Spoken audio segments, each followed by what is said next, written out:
Visual effects is the magic that brings filmmakers' creative ideas to life. From bending entire cities in Inception to subtle effects that nobody really is gonna notice, it's used almost everywhere these days. Not only in big budget movies, but also in commercials, you see it in reels, and even in videos like this, because this background is not real. I'm just joking, it's really my office, but I thought it was funny, whatever. One important question that gets raised a lot: is AI gonna take over VFX and CGI? We're gonna find out later in this video. As filmmakers and creators, it's important to know the core concepts of visual effects and how to use them. In this video, I'll break down these concepts and how to apply them to enhance your visuals. Special effects and visual effects are two separate things, but they work perfectly together. Special effects are practical effects created on the set. Think of the truck tipping over in the dark night.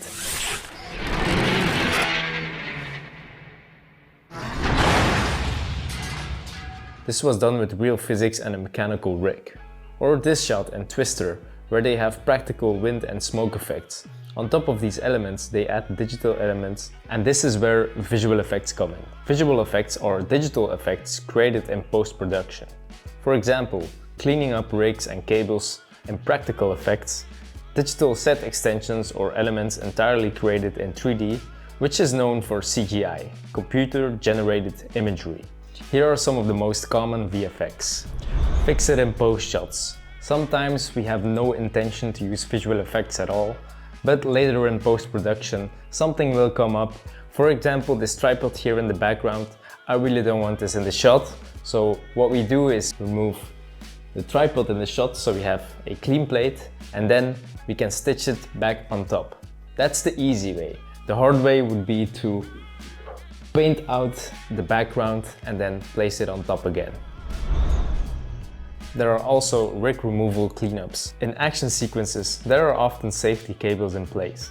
All these cables need to be removed in post. Here the VFX supervisor needs to keep in mind the placement and position of these cables to avoid extra paint out work. Another important shot is called set extensions. In this category, we can add small elements in the background or even replace the entire surroundings. This can visually enhance your images significantly without draining your budget. In this example of the Wolf of Wall Street, everything was replaced with a set extension except the strip of pavement they were walking on. In more advanced VFX, a fully digital world is created behind the actor. But these shots are oftentimes hard to make realistic and believable. This is why practical elements in combination with the visual effects and CGI is really important.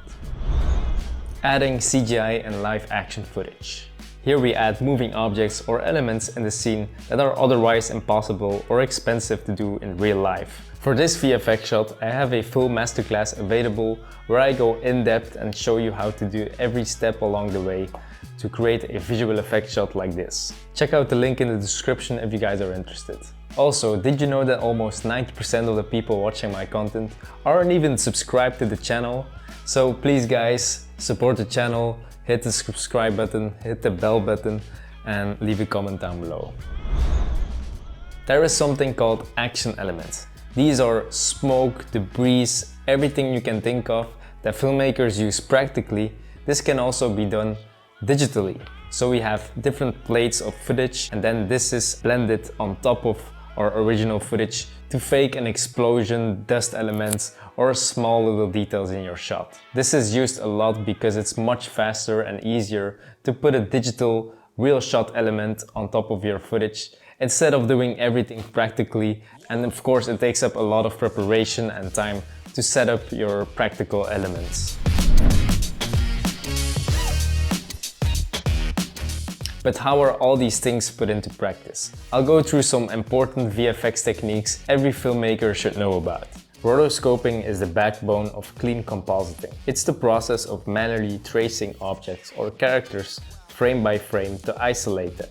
Think of it like cutting out a person because we don't want them in a background like this. We want to replace it. For this, we need to use rotoscoping. Greenscreen and extraction. Actors are filmed in front of a green screen or blue backdrop, so the background can be replaced later in post. Extraction is the process of cleanly isolating the subject from the green. To achieve the best results, we need to match the lighting accordingly. When the scene is in a dark environment, you should light the actors with that environment in mind. Extraction can also be used for sky replacements or background replacements. When it comes to camera movement, from a narrative standpoint, camera movement enhances your emotional effect on the viewer. But from a VFX point of view, it's important to know what the camera will do, because that will have an effect on how the shot should be approached. A static camera is obviously much easier than a moving camera when it comes to visual effects. From these key factors, VFX determine which techniques will be used. 2D workflow and 2.5D. The 2D workflow focuses on compositing layers like merging green screen footage with a background.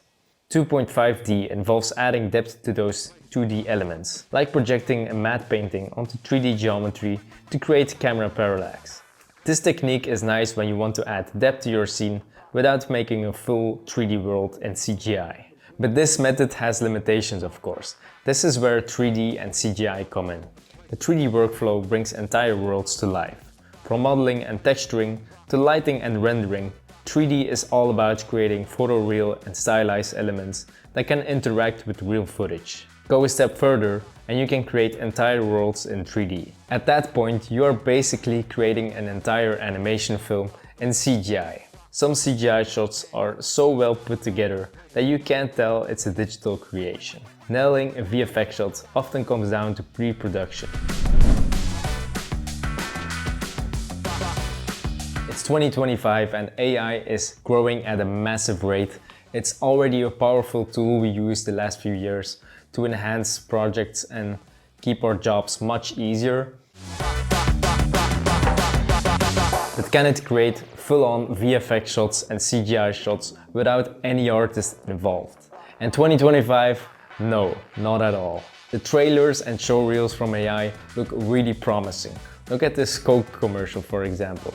You would think it's just a regular Coca-Cola commercial, but when you look closely, it's full of weird artifacts, and an artist still had to come in and add visual effects to make it look better.